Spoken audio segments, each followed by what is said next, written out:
lekker, een bakt ei. Ja, ik heb wel zin in wat, dus ik denk ik bak even een eiken. Het is een hinne-ei, hè? Ja, dat klopt. Dit is een hinne-ei. Ja, daar ben ik meestal die eten oren eieren, zoals lip-eieren bijvoorbeeld, die ze voeng hè. Maar ik eet eigenlijk alleen nog hinne-eieren. Als je hem schenkt kennen, hebben we hier een hele sammeling lip-eieren. En er is net één hetzelfde. Er zijn al verschillende soorten eieren. Ja, wat is nou de meest bijzondere? Dat is eigenlijk dreig te sissen. We hebben hier lip-eieren zonder kleur. Die zijn eigenlijk hartst wit. En we hebben hier een paar lip-eieren die binnen heel donker. Die liet je bijna zwart. En dan ben ik woens met hele mooie vormen. En dan heb ik hier nog een ei. Dit is het eerste lip-ei van Friesland van 2004. Dat is wel een heel bijzonder eiken.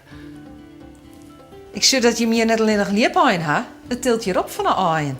Ja, we hebben een hele grote verschillende soorten eieren. En we hebben bijvoorbeeld het liedste ei van de brood. Dat heet Justin. Dat is van een goudtoefke, oftewel een goudhaantje.